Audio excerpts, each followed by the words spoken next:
You don't know squat.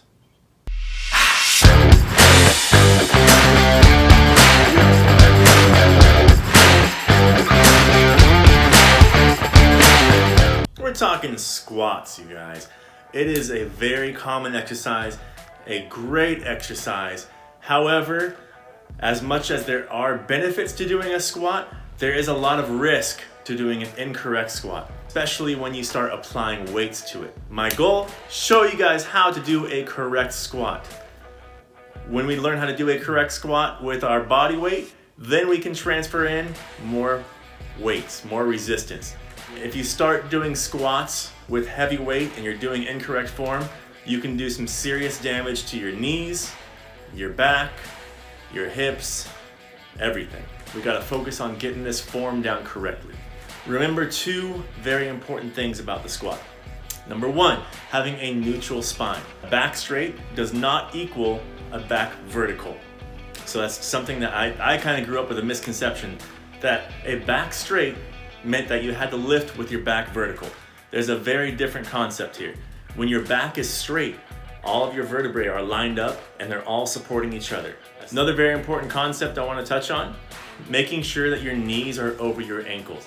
So two very important things, knees over the ankles and a neutral spine with your back straight. So picture that you have a sheet of glass going from the tip of your toes straight up. What you don't want to do while you're doing your squat is have your knees break that glass. All right, if they approach that glass slowly and they don't necessarily shoot past it, that's okay. But we want to make sure that they don't dive right past that spot on your toes and break that glass. Now, when you guys go down in a squat, you'll catch yourself. If you feel like your knees are shooting forward, shift your weight back towards your heels more. Tap your toes when you're doing a squat, when you're in the bottom point. If you're able to do that, chances are you're not going to have your knees shooting forward. Another very important part with your knees over your ankles is that they're not bowing outward or going inward. Make sure as you guys are doing a squat, your feet are shoulder width apart, your toes are slightly pointed out, and as you go down, your knees are over your ankles. If one knee seems to be moving inward, that means your hips are probably rotated as you're going down. This happens a lot with unilateral sport athletes. So what you want to do is, before you go down, flex your glutes and then squat down into that squat. See if that makes a fix as you go down and keep your knees over your ankles and stop that inversion of your knee. Talk about functionality of the squat. It is arguably the most functional movement that we have, meaning we apply this movement more on a day-to-day basis than pretty much any other exercise that we're doing.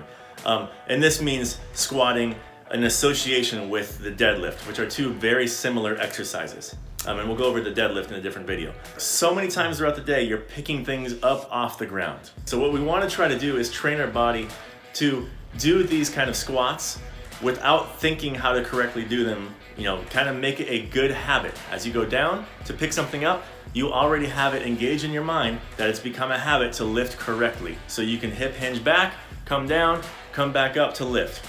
Oftentimes I end up injuring my back, or somebody ends up injuring their back or their oblique or something like that by lifting incorrectly, and it's always something so stupid. All right, it's like you're going down to pick up your toddler. You're going down to pick up a pencil off the ground and you rotate incorrectly.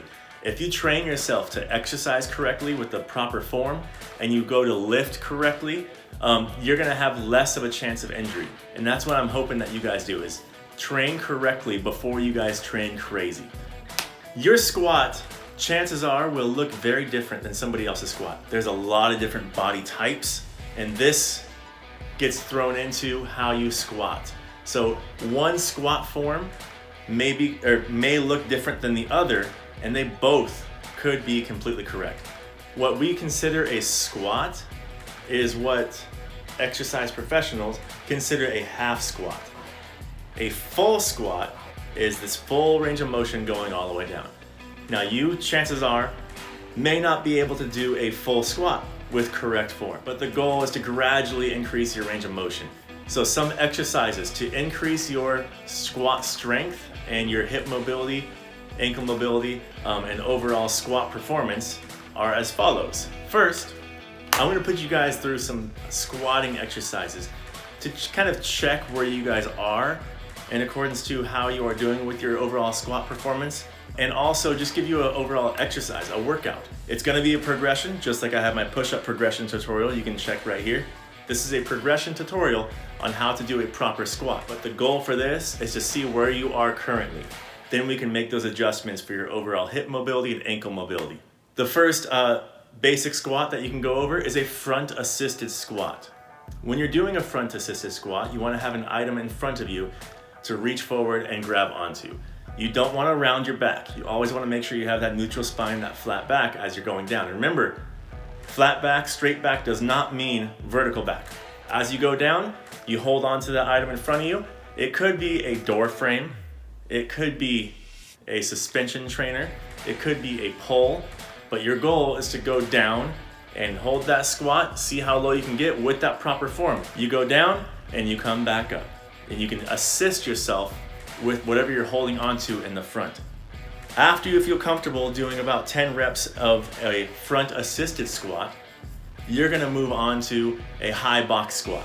What a box squat is you drop back and you sit down on an object that is fairly high. Let's say a 1/4 squat. You're gonna go down, sit down, and stand back up. And notice that your knees, make sure, this is the part you wanna check, your knees are over your ankles. Okay, they're not bowing out, they're not going in. Keep them in line and stand back up. And you sit back down and stand back up. And then once you feel comfortable with that, then you could progress to high wall taps. Instead of sitting all the way down, you're just gonna go down, tap your bottom on it, pop back up. Go down, tap, back up. Go down, tap, back up. Just like that. Once you guys feel comfortable with the high box squat and the high box tap, then we're gonna go down to a lower box squat and a lower box tap. Ultimately, you're doing a half squat. You're sitting, so your angle of your legs at about 90 degrees, and then you're gonna stand back up. Just like you did on the high box squat, you're gonna sit down, stand up. Sit down, check your knees and ankles, stand up. Okay, you don't wanna have your knees bowing in and bowing out. You wanna make that fix right now. Once you get more comfortable with that, you're gonna do the lower box taps. You're gonna go down to 90, tap it, come back up. Down to 90, tap it, and come back up. Do 10 reps of that. When you feel comfortable with that, you're gonna progress. You're moving on in the squat world. Then we're gonna try to do it, just to try and strengthen the overall legs, a wall sit. So you're gonna sit with the back against the wall, legs at 90 degrees. You can also sit and put one leg over the other and do a single leg wall sit. Lastly, after these other exercises, you're gonna move on to do a wall squat. Now here's the thing with a wall squat. I want you guys to start off with it first. Now the reason being, see where you're at currently. When you're doing a wall squat, you're gonna have your toes against the wall, slightly pointed outward. As you go down, you're not letting your face or your knees necessarily touch the wall. Down, down, down, as low as you can get. Once you feel like you're gonna fall over, you stand back up.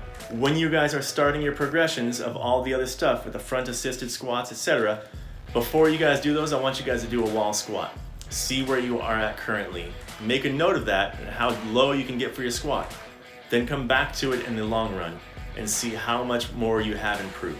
I would recommend going down there and starting and holding. Maybe you can hold for 10 seconds first, then hold for 30 seconds the next set, and then gradually incorporate doing repetitions as you go down and stand back up and down and stand back up. Once you feel comfortable doing that wall squat, then you will feel much more comfortable doing a weighted squat. All right, get those squats in, those wall squats in. Thank you guys for watching. Hope you guys appreciate the content. Please drop a like, subscribe. Let me know in the comments what you guys would like to work on. And I'm also gonna be offering some online training. So if you guys are interested in an individualized training program, let me know and we'll go from there. Hope you guys have a great day. Keep on training, keep working hard. Don't forget, along with this squat tutorial, I have a push-up tutorial to teach you guys how to do a proper push-up before we start getting crazy with our workouts, all right? I wanna make sure you guys get the form down to work out correctly before we work out crazy, all right? Party on.